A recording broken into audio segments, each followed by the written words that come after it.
ሰላም ጤና ይስጥልን ተመልካቾቻችን ከአንከር ሚዲያ ዝግጅት ክፍል ያክብሮት ሰላምታችንን እናቀርባለን። ሰሞኑን በተለያዩ የአማራ ክልል አካባቢዎች የህልውና ተጋድሎ ተጠናክሮ እየተካሄደ ነው። የአብይ አህመድ አገዛዝ ከሐምሌ 8 ጀምሮ በተለያዩ የአማራ አካባቢዎች በተለይም በጎጃም፣ በወሎ እንደዚሁ በሸዋም ከፍተኛ ወታደራዊ ተልእኮችን በማንገብ በሜካናይዝድ ኃይል የታጀበ ጥቃት መፈጸሙ የሚታወቅ ነው። ተልእኮ ፋኖውን ማዳከምና ከህወሓት ጋር ለማድረግ ለታሰበው ጦርነት ፋኖን ኃይል አስቀድሞ ማዳከም የሚል ተልእኮ የተሰጠው ይኸው ዘመቻ እስካሁን ባለው ሂደት ስኬታማ እንዳልሆነና በተቃራኒው ከፍተኛ ኪሳራ ማስተናገዱ እየተገለጸ ነው። ሰሞኑንም በተለያዩ አካባቢዎች እንደዚሁ አውደ ውጊያዎች እየተካሄዱ ነው። እነዚህን መነሻ በማድረግ በወቅታዊ የፋኖ መረጃዎች ላይ የአማራ ፋኖ ብሔራዊ ንቅናቄ ወታደራዊ ቃል አቀባይ ሻለቃ አበበ ሙላቱ መስመር ላይ ሆኖ አብሮን ይቆያል። በጣም አመሰግናለሁ ሻለቃ አበበ ሙላቱ። እንግዲህ የምንጀምረው ከአውደ ውጊያ ውሎች ይሆናል። ባለፉት 2 እና 3 ቀናት በእናንተ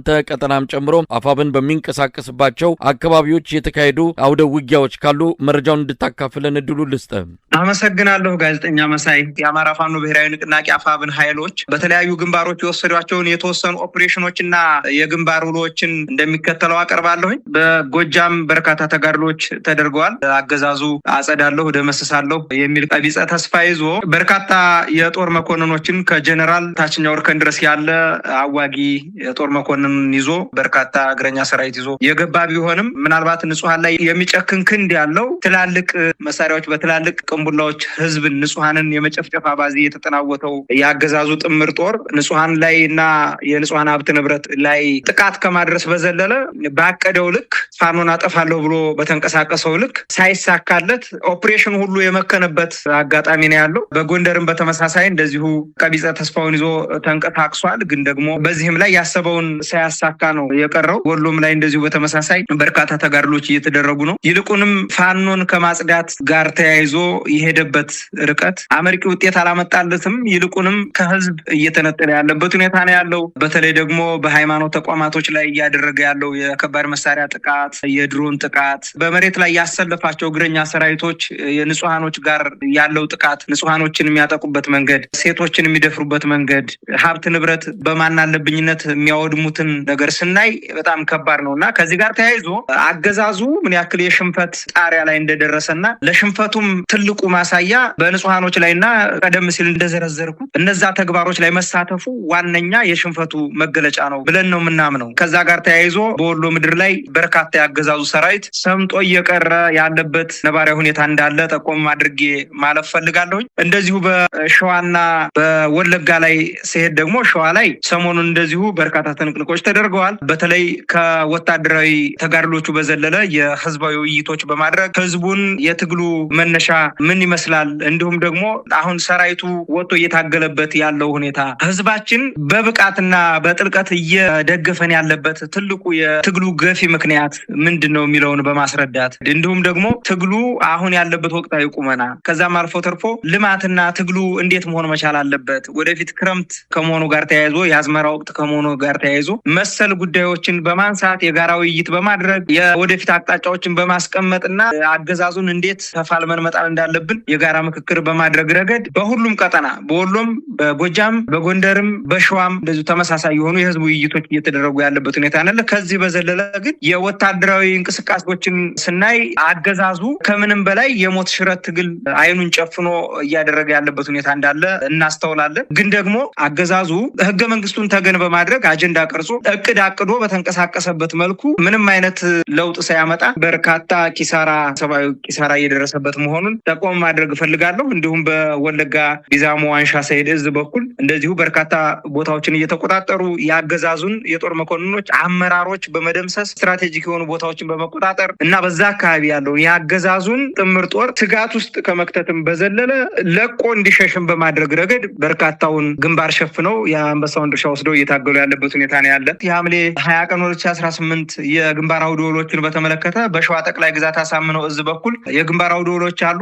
የይፋትና ጥሙጋ ግንባር አርማንያ ክላስተር ኦፕሬሽን ተደርጓል። በውጊያው የተሳተፉ ኃይሎች የመሐመድ ቢሆኔ ኮር ደጃዝማች ተሰማ እርገጤ ክፍለ ጦርና የእዙ ልዩ ዘመቻ ንስር ሻለቃ እንዲሁም የአጼ አምደ ጽዮን ኮር ራምቦ ክፍለ ጦር ናቸው በውጊያው ላይ የተሳተፉት። መሐመድ ቢሆኔ ኮር በዚህ በኮሩ ስር የሚገኙ ኃይሎች ከሌሊቱ 10 ሰዓት እስከ ጠዋቱ 2 ሰዓት ባደረጉት መብረቃዊ ጥቃት የ103ኛ አየር ወለድ ክፍለ ጦርን ደምስሰዋል። ጥቃቱ ኑሪያ ፋፍ፣ አርማንያ ገበያ፣ አርማንያ ሃይስኩል እና ኪዳነ ምህረት ቤተክርስቲያን አካባቢ የሚገኙ የጠላት ምሽጎችን በተመሳሳይ ሰዓት በመስበር የተፈጸመ ድል ነው። በዚሁ ቦታ ላይ ሁለተኛው ግንባር በአጼ አምደ ጽዮን ኮር ስር የሚገኘው ራምቦ ክፍለ ጦር ውሃ ታንከርና ማፉድ ገበያ እንዲሁም ሚካኤል ቤተክርስቲያን መሽጎ በነበረው የጠላት ኃይል ላይ ታላቅ ተጋድሎ አድርገዋል። ጠላት የደረሰበትን ኪሳራ ተከትሎ 2 አይሱዚ ሙሉ ሙትና ቁስለኛ ወደ ሾላ ሜዳና አርማንያ ሆስፒታል ለማጓጓዝ ተገዷል።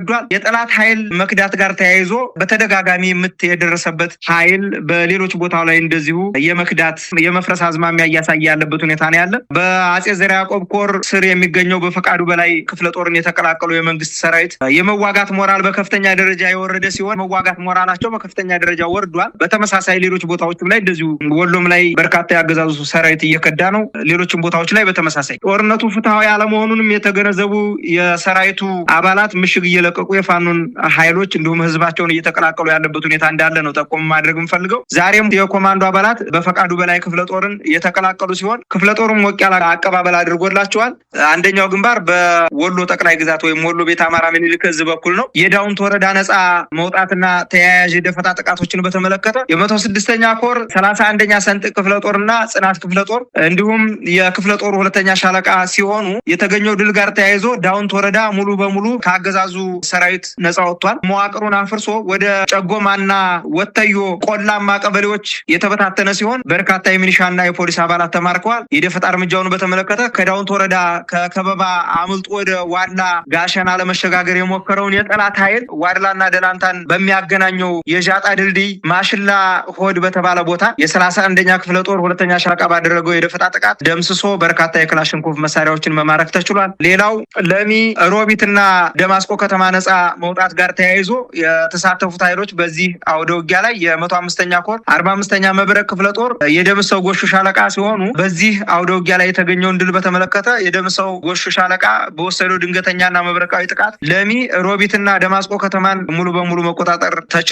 በደረሰበት ከባድ ምት ጠላት ምሽጉን ለቆ ወደ ወግዲ ከተማ ያፈገፈገ ሲሆን የፋኖ ኃይሎችን በርካታ የነፍስ ወከፍ መሳሪያዎችንና የሎጂስቲክ ቁሳቁሶችን ማርከዋል። ጠቅልልስ አድርገው በሁሉም ግንባሮች የአማራ ህዝብ የህልውና ተጋድሎ አመርቂ ድሎችን እያስመዘገበ ይገኛል። ትግላችን ተጠናክሮ ይቀጥላል ማለት ነው የምፈልገው። በጣም ነው የማመሰግነው ሻለቃ አበበ ሙላቱ። እንግዲህ አሁን ከነገርከን ሰሞኑን ካለውም አጠቃላይ አውደ ውጊያ ውሎም ከደረሱት ኪሳራዎች በአገዛዙ ላይ እናንተም ካገኛቸዋቸው ድሎች በመነሳት ስለዚህ ተልእኮ አልተሳካም፣ አብይ አህመድ በዋናነት ፋኖን ባለበት ማቆም ባለበት ማዳከም በቀጣይ ለሚያደርገው ተልእኮ እንቅፋት እንዳይሆን ማድረግ የሚሉ ዓላማ የተሰጣቸውን እንቅስቃሴዎች ነው ያደረገው። ስለዚህ በተቃራኒው ያቀደውን ተልእኮ ለማሳካት የሚችልበት አቅም አልፈጠረም ማለት ነው። ከዚህ አንጻር ስኬታማ አይደለም ብለን ድምዳሜ መስጠት እንችላለን። አዎ በትክክል ያንን ድምዳሜ መስጠት እንችላለን። አገዛዙ አሁን መጀመሪያ በመግቢያ ላይ ጠቀስ ለማድረግ እንደሞከርኩት የአማራን ህዝብ ማንበርከክ፣ የአማራን ህዝብ መጨፍጨፍ፣ የአማራን ህዝብ ለዘላለም በግዞት የማቆየት ስራውን ስሬ ብሎ የሄደበት ያለበት ሁኔታ ነው ያለ። በተለይ ሰሞኑን የምክክር ኮሚሽን በሚል ሰበብ በየጊዜው የተለያዩ አጀንዳዎችን በመቅረጽ የአማራን ህዝብ እንዲወዛገብ፣ አጠቃላይ የኢትዮጵያ ህዝብ እንዲወዛገብ በማድረግ ለአማራ ህዝብ ጭፍጨፋ እንዲመቸው አጀንዳ በመስጠት ህገ መንግስቱን ተገን በማድረግ ማለት ነው እነዚህን ስራዎች እየሰራ ያለበት ሁኔታ ነው ያለ። ምክክር ኮሚሽን ብሎ መጥቶ ሀገሪቱን ቢቻል ኦሮማይዝድ ማድረግ ካልተቻለ ደግሞ ኦሮሚያን ሀገር የማድረግና ሀገር የማዋላድ ስራውን በዚህ በምክክር ኮሚሽኑ ጭምብል ውስጥ ለውይይት አቅርቦ የአማራን ህዝብ ለመጨፍጨፍ እንዲመቸው ያደረገበትን ሂደት እናስተውላለን። በዋናነት አገዛዙ ሰሞኑን በዚህ በሐምሌ ወራት ውስጥ አጸዳለሁ የሚል መቼም የቀነ ቀጠሮ ብዛት የአገዛዙ በጣም የሚያስገርም ነው። እድሜ ልኩን ሲቀጥር ይኖራል እንጂ የአማራን ህዝብ ማንበርከክ አይቻልም። ግን ደግሞ በዚህ በአጭር ጊዜ ውስጥ አጸዳለሁ ብሎ እንቅስቃሴ ጀምሯል። እውነት ለመናገር አንድ እዝ ላይ 4 እዝ ማሰለፍ ማለት ምን ያክል የውድቀቱን ማሳያ እንደሆነ እዚህ ላይ ማየት እንችላለን። በጎጃም በኩል እንደዚሁ በጣም በርካታ ኃይሉን ይዞ ገብቷል። አሉኝ የሚላቸውን ጀነራሎችም ይዞ ገብቷል። ኮሎኔሎች ከ7 በላይ ኮሎኔል፣ 4 ጀነራሎች እና በየደረጃ ያሉ ቅድም በመግቢያ እንደጠቀስኩት አዋጊ የጦር መኮንኖችን ይዞ ገብቷል። ግን ደግሞ አንዳችን ፋይዳ አልፈየደም። ምናልባት ንጹሃንን ከመጨፍጨፍ በዘለለ ማለት ነው። ይሄ ደግሞ ንጹሃንን መጨፍጨፍ የስርዓቱ መገለጫ ነው። ይህንን ወደፊት የሚያደርገዋል። ግን ደግሞ በአጭር ጊዜ ውስጥ ይህንን ጨካኝ የሆነ የስርዓቱ አካሄድ በምስራቅ አፍሪካ ላይ አሸባሪ የሆነ ስርዓትን ከዚህ ከህዝባችን ጫንቃ ላይ ለማናቀቅ ቆርጠን ተነስተን እየታገልኑ ነው። በአጭር ጊዜ የምናስወግድበትን መንገድ የፈጠርንበት ሁኔታ ነው ያለው። ከዚህ ጋር ተያይዞ አገዛዙ ባሰበው ልክ የአማራን ህዝብ አንበርክኮ የአማራን ህዝብ ጨፍጭፎ አልጨረሰውም። ባሰበው ልክ ደግሞ የፋኖን መዋቅር በትነዋለሁ እንዳለው ኦፕሬሽኑ ሳይሳካለት አፍሮ ይልቁንም በጣም በርካታ ኃይሉን አጥቶ የሎጂስቲክና የፋይናንስ አቅሙንም አሟጦ የሰው ኃይሉንም አስጨፍጭፎ ወደኋላ እያፈገፈገ ያለበት ሁኔታ እንዳለ ነው ጠቆም ላድርግ የምፈልገው። ነገር ግን የአብይ አህመድ አገዛዝ አማራ ክልል እያካሄደ ያለው ተልዕኮ የተሳካ ነው የሚል ድምዳሜ የሰጠ ይመስላል። ለዚህም የአማራ ክልል ሚሊሻዎችንና አድማ በታኞችን ወደ ትግራይ አቅራቢያ ወዳሉ ከተሞች እያጓጓዘ እንዳለ የአማራ ሚሊሻዎችና የአማራ አድማ በታኝ ለሚያደርገው በቀጣይ ጦርነት ሊያሰልፋቸው እያንቀሳቀሰ እንዳለ ጥቂት የማይባሉ ይህንን በመቃወምና አገዛዙን በመክዳት ወደ ፋኖ እየመጡ እንዳለ እንሰማለን። ስለዚህ ፋኖን ጣጣውን ጨርሻለሁም ባይል ነገር ግን አዳክሜዋለሁ ብሎ ከጀርባ አድርጎ ከፊት ህወሓትን ለመውጋት እየተዘጋጀ እንዳለ መረጃዎች ያሳያሉ። ይሄ ምን ያህል ወደ መሬት ወርዶ ተግባራዊ ሆኖ እናየዋለን በቀናት ምናልባትም በጥቂት በአጭር ጊዜ ውስጥ የሚታወቅ ይሆናል። ግን እንዲህ አይነት እንቅስቃሴዎችን እያየን ነው። በሌላው የኢትዮጵያ ክፍልም እንደዚሁ አስገዳጅ የሆነ ወታደራዊ ምልመላ በማድረግ ላይ ነው ያለው። ሚሊሻዎችን ኦሮሚያ ክልል ጠርንፎ አስገብቷል። ስለዚህ ወታደራዊ እንቅስቃሴውን አጠናክሮ ቀጥሏል። ከህወሓት ጋር ጦርነት አደርጋለሁ የሚል አሁን ባለው ሁኔታ ጠንካራ የፋኖ ኃይል ባለበት ጠንካራ የፋኖ እንቅስቃሴ ባለበት ሁኔታ ነገር ግን ፋኖን ከጀርባ አድርጌ ህወሓትን ወጋለሁ የሚለው ያገዛዙ እቅድ ተግባራዊ ሊሆን እንደሚችልም ነው ፍንጮች የሚያመለክቱት። እዚህ ላይ ምን ማለት ይቻላል? ለዘመናት የአማራን ህዝብ ሲፈትነው የነበረው ከአማራው አብራክ የተፈጠሩ ባንዳ ሆዳደሮች መበራከታቸው ነው። አሁንም በተመሳሳይ እርስ በርስ አዋጋዋለሁ እርስ በርስ አባለዋለሁ ብሎ አቅዶ ቅነድፎ እንደጀመረው አገዛዙ እና የአብይ አህመድ ስርዓት አብይ አህመድ ራሱ ያንን እያደረገው ያለበት ሁኔታ ነው ያለ። ፋኖን ከኋላ አድርጎ ከፊት ህወሓትን እገጥማለሁ የሚል ቀቢጸ ተስፋ ይዞ እየተንቀሳቀሰ ነው። ግን ደግሞ እውነት ለመናገር አገዛዙ ወንበዴ ነው ይታወቃል። ሲሆነብድ የሚያወራውንም የሚያቅደውንም የሚያውቅ አይመስለኝም። ሚኒሻውን ነው ለመጠቀም በተለይ የአማራ ሚኒሻ የአማራ ፖሊስ አድማ ብተና የሚላቸው የዚህ ልዩ ኃይል ሲፈርስ መሳሪያ እየሸጡ መሳሪያ ንግድ ላይ የተሰማሩ የአድማ ብተና ስብስብ ሸቅል ላይ የተሰማራ የአድማ ብተና ስብስብ ተይዞ የአማራን ህዝብ መጨፍጨፍ ንጹሃን መጨፍጨፍ ሀብት ንብረት መዝረፍ ካልሆነ በስተቀር ምንም ለውጥ አያመጣም። ወይም እነዚህን ከኋላ አድርጎ ወደፊት ለመሄድና ፋኖን ከኋላ አድርጎ ወደፊት ያለውን ትግል ጨርሶ ተመልሶ ፋኖን ራሱን በራሱ ለማጥፋት እቅድ ይዞ እየተንቀሳቀሰ እንደሆነ ይታወቃል። ይሄ መቼም ሊሳካለት አይችልም። በዋናነት ግን በተለይ ከአማራው አብራክ ወጥተው የአማራን ህዝብ እየጨፈጨፉ ላሉ እየተላላኩ ላሉ የሚኒሻ አባላት እንዲሁም መሰል ጥምር ጦር የሚላቸው ከአማራው አብራክ የወጡ ወዳደሮች ለነሱ መልእክት ማስተላለፍ ፈልጋለሁ። ምናልባት መልእክት ምንድነው? ለጊዜው አገዛዝ መጠቀሚያ በመሆን በወገናቸው ላይ መሳሪያ አትደቅኑ የሚል ነው። የህዝብ ደህንነትና ሰላምን ለማስጠበቅ የታጠቃችሁ ሚኒሾች ዛሬ አገዛዙ የራሱን ስልጣን ዘመን ለማራዘም ሲል የገዛ ወገኖቻችሁን እንድትወጉና ለአፈናው ጉልበት እንድትሆኑ እያደረጋችሁ ይገኛል። ስለዚህ ይህንን ጥሪ ተቀብላችሁ ቢያንስ ወደ ህዝባችሁ መቀላቀል መቻል አለባችሁ። በዛ በአገዛዙ መስመር ውስጥ ሆኖ ለህዝባችን እልቂት ተጠያቂ ከመሆን ወይም ለህዝባችን እልቂት የአንበሳውን ድርሻ ወስዶ በታሪክ ተወቃሽ ከመሆን ራስን አግልሎ መቀመጡ የተሻለ ነው እና የታጠቃችሁ ህዝብን ለማስከበር እንጂ ለአገዛዙ ጥበቃ ስላልሆነ እባካችሁ ወደ ህዝባችሁ ተመለሱ። እንደው ልመና አይደለም። በነገራችን ላይ ሁሉም የሞት ሰለባ እየሆነ ያለበት ሁኔታ ነው ያለ። ይሄ እንኳን የማይገባቸው በእርግጥ ምን አይነት መርዝ እንደሚግቷቸው አይታወቅም። እርሻ እያላቸው ሀብት ንብረት እያላቸው ደሞዝም እየተከፈላቸው የአማራን ህዝብ የሚጨፈጭፉ የሚያስጨፈጭፉ ለጭፍጨፋ የሚያመቻቹ ከመሆናቸው ጋር ተያይዞ ነው ይህንን ማስጠንቀቂያ ወይም ይህንን መልእክት ማስተላለፍ የፈለኩት እና ሚኒሻነት የነዋሪውንና የአካባቢውን ሰላም ለመጠበቅ የተሰጠ ኃላፊነት እንጂ የገዢዎችን የስልጣን ዕድሜ ለማራዘም የሚደረግ አገልግሎት እንዳልሆነ ሁሉም ጠንቅቀው ያውቁታል። ስለዚህ የገዛ ወገናችሁን ጎረቤቶቻችሁንና ወንድሞቻችሁን በጠላትነት ፈርጃችሁ ለገዢዎቻችሁ መጠቀሚያ አትሁኑ። የታጠቃችሁት መሳሪያ የጊዜያዊ ስልጣን ውጤት ነው። የህዝብ ቁጣን መቼም ቢሆን ልትቀለብሱት አትችሉ። የህዝብ ቁጣና አንድነት ግን ዘላቂ እንደሆነ አምናችሁ ወደ ህዝባችሁ መቀላቀል መቻል አለባችሁ። ለአገዛዙ መከታ ለመሆን የምታደርጉት እኩይ ሙከራ ከህዝብ ጋር ወደማይመለስ ቅሬታና በቀል ውስጥ ስለሚከታችሁ አሁንም በድጋሜ የምህረት አዋጁን ተቀብላችሁ ወደ ህዝባችሁና ወደ ፋኖ የትጥቅ ትግል ብትቀላቀሉ የተሻለ ነው። ተጠያቂም ናችሁ። እንግዲህ በዚህ በዘመኑ ተጠያቂ ሊሆኑ እንደሚችሉ ማስገንዘብ ፈልጋለሁ። አገዛዙ ሲወድቅ ወይም ተጠያቂነት ሲመጣ አሁን ትዕዛዝ የሚሰጧችሁ አካላት ሽፋን አይሆኑላችሁ። መቼም ቢሆን ልታገኟቸው እንደማትችሉ በዚሁ መልእክት ማስተላለፍ ፈልጋለሁ። በህዝብ ላይ የምታደርሱት ማንኛውም በደል፣ ግፍና የደም ምላሽ ምንጊዜም ተጠያቂነት ወይም ከተጠያቂነት ሊያድናችሁ አይችልም። በግል በእያንዳንዳችሁ ላይ የሚወድቅ እንደሆነ ሁሉም ይህንን ጥሪ መጠቀም መቻል አለበት። ወይም እዳ እንዳለባችሁ አድርጋችሁ ይህንን ጥሪ ተቀብላችሁ ወደ ማህበረሰባችሁ እንድትቀላቀሉ የሚል መልእክቴን ነው ማስተላለፍ የምፈልገው። መሳሪያችሁ በወገናችሁ ላይ የሚተኮስ ሳይሆን የአማራ ህዝብ እንተ ታሪኩን የሚጠብቅበት ስለሆነ መሳሪያችሁን በወገናችሁ ላይ አትተኩሱ። የአገዛዙ የጥፋት መሳሪያ ከመሆን ተቆጥባችሁ ከህዝባችሁ ጎን ቁሙ። እጃችሁን ከበደል በማንሳት የታጠቃችሁትን መሳሪያ ለአካባቢያችሁ ሰላምና ለወገናችሁ ከለላ ብቻ አውሉት የሚል መልእክት ነው ማስተላለፍ የምፈልገው። ጋዜጠኛ መሳይ ሻለቃ አበበ ሙላቱ፣ የሌላው ሰሞኑን ከተከናወኑና ከፋኖ መንደር ከተሰሙ ዜናዎች አንዱ የእዙ አደረጃጀት መጠናቀቅ ነው። አስቀድሞ በሸዋ ጠቅላይ ግዛት አሳምነው እዝ የተከናወነው አደረጃጀት እንደዚሁም በወሎ ተከናወነው አስቀድሞ የተጠናቀቁ አደረጃጀቶች ናቸው። የቀሩት የበላይ ዘለቀ እዝና የቴዎድሮስ እዝ ነበሩ። እነሱም ከሰሞኑ መጠናቀቃቸውን ሰምተናል። እንደው ከወታደራዊ እንቅስቃሴ አንጻር ነው ያው ወታደራዊ አቅም የሚፈጥር በቀጣይ በተቀናጀ ሁኔታ በአፋብን ስር እነዚህ አደረጃጀቶች መዋቅራቸውን አስተካክለው የፖለቲካ ስራቸውን ጎን ለጎን እያስኬዱ ወታደራዊ ተልዕኮ ተፈጻሚ ለማድረግ እንደተዘጋጁ ነው እንግዲህ እየተነገረ ያለው። እንደው ምን ያህል አስተዋጽኦ አለው አደረጃጀቶቹ ተጠናቀው አፋብን ቤቱን በደንብ አሰናርቶ ጨርሶ በቀጣይ ተልዕኮ ምን ሊያሳካ ይችላል ብለንስ እንጠብቃለን? ይሄ የአደረጃጀቶች መጠናቀቅ የሚኖረው ወታደራዊ ፋይዳንን በተመለከተ እንደው ምን ማለት ይቻላል? ጥሩ ነገር ነው ያነሳው ጋዜጠኛ መሳይ። በቅድሚያ አንድነት የድል ሁሉ መጀመሪያ መሆኑን በዚሁ ማብሰር እፈልጋለሁ። ከዚህ በፊት የነበሩ ጉድለቶቻችንን እየደፈንናቸው እዚህ ደርሰናል። አሁንም ጥንቅቅ ያለ ቅልጥፍ ያለ የትግል ምዕራፍ ላይ ያለንበት ሁኔታ እንዳለ ነው ጠቆም ማድረግ እንፈልገው። ከዚህ ጋር ተያይዞ እንደ አፋብን የአደረጃጀት ጥቅሞቹ ይታወቃል፣ ግልጽ ነው። አደረጃጀቱ አፋጣኝ ምላሽ የሚሻ ነበረ። እሱንም አድርገነዋል። በሰው ኃይል አስተዳደርና በስትራቴጂካዊ ግንኙነት ረገድ በርካታ ሰዋዊ ጥቅሞች አሉት። ከዚህ ጋር ተያይዞ ለአንድ ድርጅት ለህዝብ አስተዳደር ወይም ለደህንነት መዋቅር የሚያስፈልገው ዋናው አደረጃጀት ነው። ለትግላችን የሚያስፈልገው በዋናነት አደረጃጀት ነው። ከዛ ጋር ተያይዞ አደረጃጀቱ የሚያስገኛቸው ጥቅሞች አሉ።